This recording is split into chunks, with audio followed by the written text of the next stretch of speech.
പരിചയപ്പെടാം നമുക്ക്. സ്വാസ്തിക എവിടെ നിന്നാ വരുന്നത്? കാസർഗോഡ്. സ്കൂളിന്റെ പേരോട് പറയണം. MBS GVHSS Vellikoth. MES GVHSS Vellikoth. Vellikunnam. Vellikoth. Okay. MES GVHSS Vellikoth. ഞങ്ങൾക്ക് തെറ്റിയില്ലല്ലോ. ഓക്കെ. നാടോടി നൃത്തമാണ്. അതെ, നാടോടി നൃത്തമാണ്. 9ാം ക്ലാസ്സിലാണ് പഠിക്കുന്നത്. അപ്പൊ നമുക്ക് പരിചയപ്പെടാനുള്ള കാര്യങ്ങളൊക്കെ കഴിഞ്ഞു. അപ്പൊ ഇനി പെർഫോമൻസ്. തീർച്ചയായും പെർഫോമൻസിലേക്ക് പോവാം. ഓക്കെ.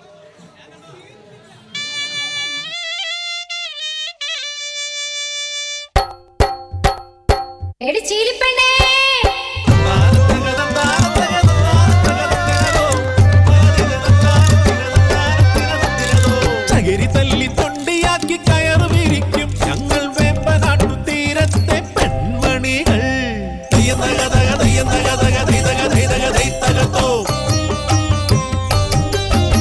കാണാനഴകുള്ള കാതിലോലയിട്ട കണ്ണാടി ചില്ലുപോലെ ചിലുവെണ്ണ് കരിവിട്ടി തടിയുള്ള കള്ളക്കാമുകൻ കാതിൽ കിന്നാരം ചൊല്ലും മാരൻ. അവർക്കൊരു ആൺകുഞ്ഞ് ചിന്നക്കോരൻ സുഖമേറും സന്തോഷ നാളുകള്.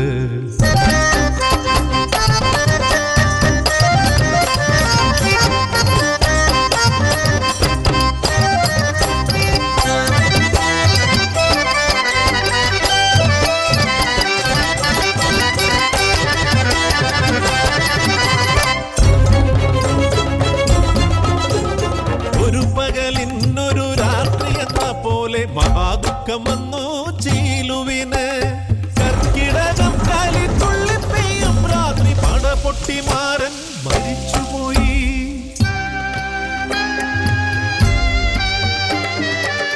മരിച്ചതോ കൊന്നതോ അറിയാതെ അലതല്ലി കരയുന്നു ചീലുപെണ്ണ്. പിന്നെയും കർക്കിടകം മാറി മാറി വന്നു ചീലുവും കുഞ്ഞും മേഘരായി മാടത്തിൽ. തക്കം നോക്കി കറങ്ങി നടക്കണ് മൂപ്പൻ നായർ ചീലുവിലാശയുമായി. തമ്പ്രാന്റെ ശിങ്കിടി മൂപ്പൻ നായർ ഒരു രാത്രി ചീലുന്റെ മാടത്തിലെത്തണ്.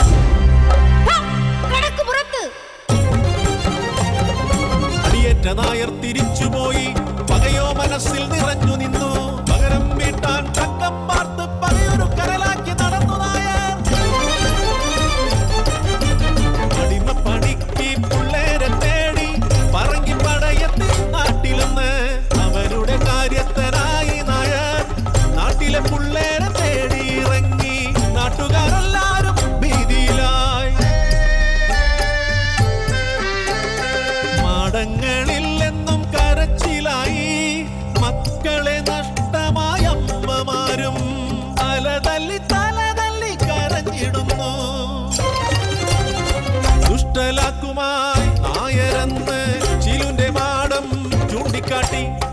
കുഞ്ഞിനെ കൊണ്ടോടി ചീലു പെണ്ണ് തഴക്കര കാട്ടിൽ ഒളിച്ചിരുന്നു.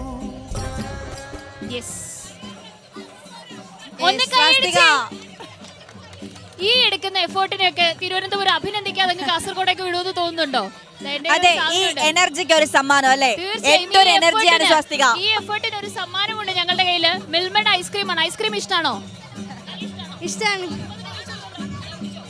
ഇത് ഞങ്ങളുടെ സമ്മാനം, കൈരളി ന്യൂസിന്റെ സമ്മാനം, കലസ്ഥാനത്തിന്റെ സമ്മാനം. ഓക്കെ. അപ്പൊ സ്വാസ്തികയെ തിരുവനന്തപുരത്തേക്ക് നമ്മൾ കാസർഗോഡ് നമ്മൾ സമ്മാനം നൽകി യാത്രയാക്കിയാണ്. Okay. Thank you Swasthika. Thank U.